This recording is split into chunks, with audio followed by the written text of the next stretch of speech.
বাজান্ডি রিক্সা চালক রে বলে গেট আউট। কয় দোস্ত তুই আমারে চিনলি না, একই কলেজে পড়ছি, হয়তো তোরে অনেক দিন ধরে খুঁজতাছি দোস্ত, 12 বছর হয়ে গেছে, দুই বন্ধুর সাক্ষাৎ নাই, আজকে দুই বন্ধু পাইয়াও একটু বুকি নিলি না, বরঞ্চ তারায় দিলি। কিন্তু মনে রাখবি কোনো একদিন এই গরিব রে লাগতে পারে যেদিন তুই কাউরে কাছে পাবি না। চোখের পানি দিয়া বাবা কাঁদতে কাঁদতে বিল্ডিং এর নিচের থেকে চলে গেল 6 নম্বর রোডের থেকে বনানী 7 নম্বর রোড, 7 নম্বর 21 নম্বর দিয়ে বাবা ইংলিশ মিডিয়ামের সামনে দিয়ে যখন কাকুলি হয়ে বের হয়ে যায়, চোখের পানিতে বুক বাইসা যায়। মালিক তোমার খেলা বুঝবার মতো, তোমার খেলা বুঝবার মতো জগতে মানুষ নাই,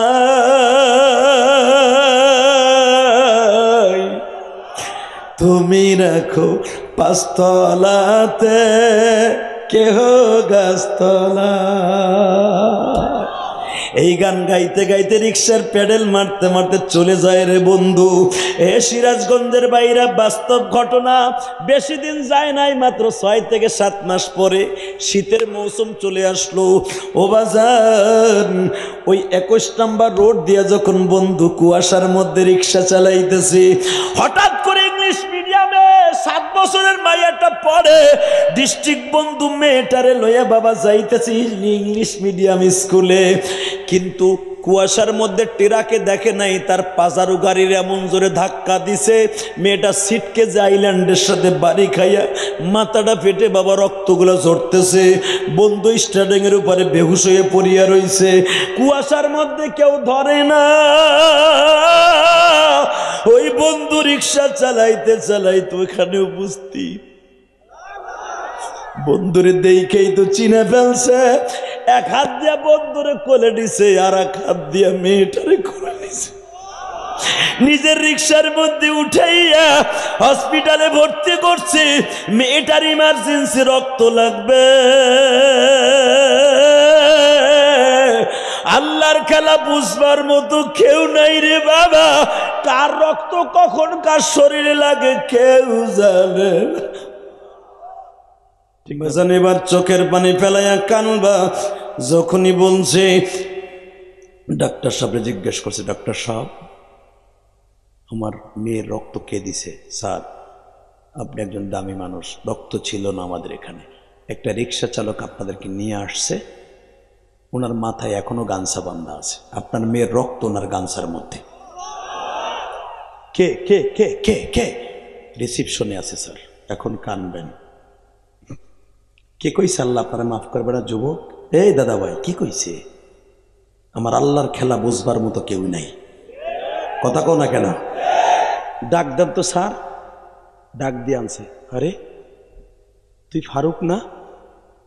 দোস্ত আজকে চিনছ? দোস্ত আমার আর লজ্জা দিস না, ওটা আমার বাড়ি না, এটা হসপিটাল। এবার কানবেন। সঙ্গে সঙ্গে রিক্সা চালক বন্ধু বলে, দোস্ত এখন তো তুই চাবি, তোর মেয়ের রক্ত দিছি, বাঁচাইছি আল্লাহর হুকুমে, তোর বাড়িটা আমার লেখা দিতে চাইবি। দোস্ত তোর অর্থের প্রতি আমার কোনো লোভ নাই, তবে আমার সাথে যদি একটা জিনিস ওয়াদা দেশ, আমি রক্তের ঋণ বাদ দিয়ে দিব। যোগ বাইরে তোমাদের জীবনে এরকম হতে পারে, আমার জীবনেও হতে পারে, অথবা এই সভাপতিও হতে পারে। বাজান রে এবার চোখের পানি ফেলে আমার মাওলারে রাত 12টার সময় দেখায় দিবা। যখন বলছে দোস্ত তুই আমার আর লজ্জা দিস না, বল কি চাস? ঠিক না বেঠিক? জোরে কর। গরিবের দরদ গরিব বোঝে না বাবা, গরিবের দরদ ধনী কোনোদিন বুঝবে না। গরিব মানুষ রিক্সা চালায়, ধনী রিক্সার উপর উঠে আস্তে টানতে থাকলে ধাপ করে থাবুর মারে। তুই পারস না, লইছস কে? কিন্তু তো জানে না এই গরিবের ঘামের মধ্যে জান্নাতের সুঘিরান আছে। ঠিক না বেঠিক? জোরে কন। একসাথে দুই বন্ধু, রংপুর বাড়ি, এই ওয়াজটা তোমরা শুনছো, সারা দুনিয়া ভাইরাল। দুই বন্ধু একসাথে একই কলেজে পড়ছে, কলেজে পড়িয়া একজন হয়েছে ডিস্ট্রিক্ট জজ আর একজন হয়েছে রিক্সা চালক। বাপের টাকা আছে, ঢাকা বিশ্ববিদ্যালয়ে পড়াইছে, আইন বিশেষজ্ঞ পড়িয়ে সে ডিস্ট্রিক্ট জজ হয়েছে, আর একজন হয়েছে রিক্সা চালক। রিক্সা চালাইতে চালাইতে বনানীর 6 নম্বর রোডে 6তলা বাসার নিচে যাইয়া বন্ধু রিক্সাটা রাইখা বৃষ্টির মধ্যে গামছা দিয়ে শরীরটা মুছতাছে। বাস্তব ঘটনা বেটা। যখন শরীরটা মুছতাছে সিসি ক্যামেরায় দেখছে ডিস্ট্রিক্ট জজ আমার সামিয়ানার নিচে, বিল্ডিং এর নিচে এক রিক্সা চালক দাঁড়াই রয়েছে। তার মাইন্ডে লেগে গেছে, লগে লগে দারোয়ান রে কয় গেট আউট, আরে খেদা। দারোয়ান যে কয় ভাই তোর মাফ চাই, আমি গরিব মানুষ, চাকরি খাইস না, তুই সর। আমার বাড়ির মালিক এটা জানোয়ার, তোরে দেখছে, তুই সর। কি কইতে চাস, তোর বাড়ির মালিক কি পাস? এই বেড়া আমিও বিয়ে পাস, কপাল দোষে রিক্সা ধরছি বেড়া, চাকরি নাই, কি করবো, রিক্সা ধরছি। চপ বেটা সর, তোর শিক্ষিত গোষ্ঠী কিলে তুই সর। 30 শিক্ষিত হলে তুই হ্যাঁ নাইছিস রিক্সা চালাইতে। বড়র 3টা ইংলিশ মেরে দিছে, বুঝছি না? হয় নাই, আমার মন মতো হয় নাই। জন ইংলিশ মেরে দিছে, উপরের থেকে সার আসছে দোতলা থেকে, এই হোয়াট ইজ ইওর নেম? আরে দোস্ত তুই সে কুদ্দুস ভাই না? আমার নাম ফারুক, আমার নাম ফারুক। তুই আর আমি একই স্কুলে পড়ছি, তুই এইখানে বিল্ডিং করছো, আমি শুনছি 6 নম্বর রোডে তোর বাসা, কিন্তু জীবনে দেখি নাই ভাই। ভাই আমি তো সেই ফারুক ভাই। Chop, get out. কিসের কার ফারুক? Get out. আরে দোস্ত আমার বাপ গরিব হইলো, আমার কলম দিয়ে একদিন তুই পরীক্ষা দিছিলি ভাই, আমরা দুজনে এক লুঙ্গির মধ্যে ঘুমাইতাম, ভুলে গেছো? Get out. সিনাও কিন্তু চেনে নাই। কথা বলেন বাবা, 2টা পাও ধরছে, কথা বলেন, কথা বলেন, কথা বলেন, কথা বলেন। আমার আল্লাহ কিন্তু এটা কোনোদিন পছন্দ করে না। তুলিজুল লাইলা ফিন নাহারি ওয়া তুলিজুন নাহারা ফিল লাইল। যে আল্লাহ রাত দেয়, দিন থেকে রাত করে, রাত থেকে দিন করে, ওই আল্লাহ গরিব থেকে ধনী করে। কথা বল না কেন? যমুনা গ্রুপের মালিক এই যে বাবুল সাহেব করুণায় মারা গেল, কত হাজার কোটি টাকার মালিক সে নিজেও জানে না। কথা বলে না কেন? সে আগে কি ছিল জানো? চাকরি করছে একজনের দোকানে মাত্র 800 টাকায়। ইতিহাস খুলে দেখো, করোনা রোগে যখন মারা যায় সে তখন চিল্লাই ছিল আর বসছিল হাসপাতালে বসে। টাকায় যদি মানুষকে শান্তি না দেয় এটা জানতাম, জীবনে টাকার পিছনে দৌড়াইতাম না, জীবনে টাকার পিছনে দৌড়াইতাম না, আর টাকা দিয়ে মসজিদ মাদ্রাসা করতাম।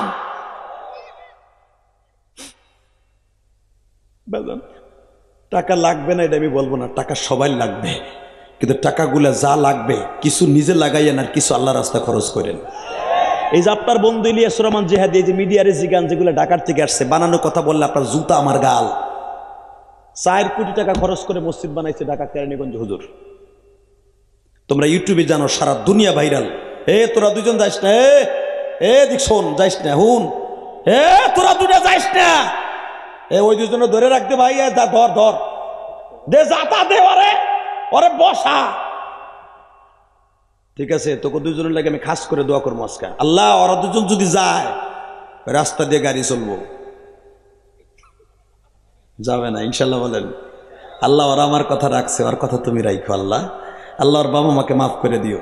এখন মজার সময় যাইস না ভাই, কষ্ট হইতেছে, শুধু একটু আমার দিকে তাকা। তুই কি চাস জীবনে? কত হাজার কোটি টাকার মালিক হইতে চাস?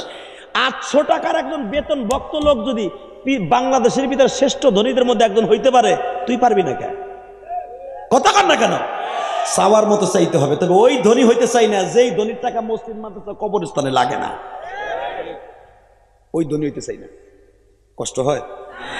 বাজান্ডি রিক্সা চালকরে বলে গেট আউট। কয় দোস্ত তুই আমারে চিনলি না, একই কলেজে পড়ছি, হয়তো তোরে অনেক দিন ধরে খুঁজতাছি দোস্ত, 12 বছর হয়ে গেছে, 2 বন্ধুর সাক্ষাৎ নাই, আজকে 2 বন্ধু পাইয়াও একটু বুকে নিলি না, বরঞ্চ তারায় দিলি।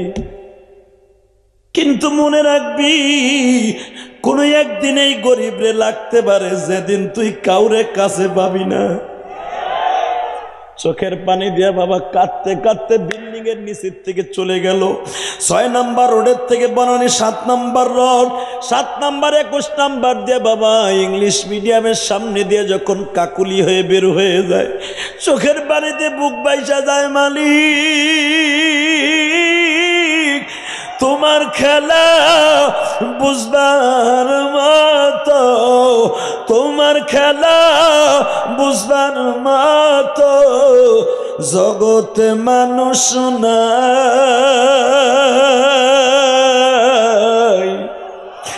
তুমি রাখো পাঁচতলাতে, কেহ গাছতলা। এই গান গাইতে গাইতে রিক্সার প্যাডেল মারতে মারতে চলে যায় রে বন্ধু। সিরাজগঞ্জের বাইরে বাস্তব ঘটনা। বেশি দিন যায় নাই, মাত্র 6 থেকে 7 মাস পরে শীতের মৌসুম চলে আসলো। ও বাজার, ওই 21 নম্বর রোড দিয়ে যখন বন্ধু কুয়াশার মধ্যে রিক্সা চালাইতেছে, হঠাৎ করে ইংলিশ মিডিয়ামে 7 বছরের মাইয়াটা পড়ে।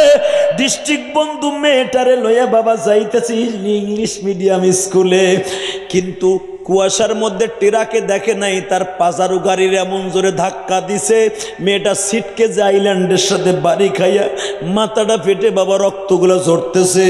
বন্ধু স্টার্টিং এর উপরে বেহুশ হয়ে পড়িয়া রইছে। কুয়াশার মধ্যে কেউ ধরে না। ওই বন্ধু রিক্সা চালাইতে চালাইতে ওখানে উপস্থিত। বন্ধুরে দেখেই তো চিনে ফেলছে।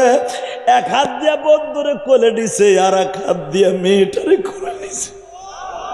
নিজের রিক্সার মধ্যে উঠাইয়া হসপিটালে ভর্তি করছে। মেয়েটার ইমার্জেন্সি রক্ত লাগবে।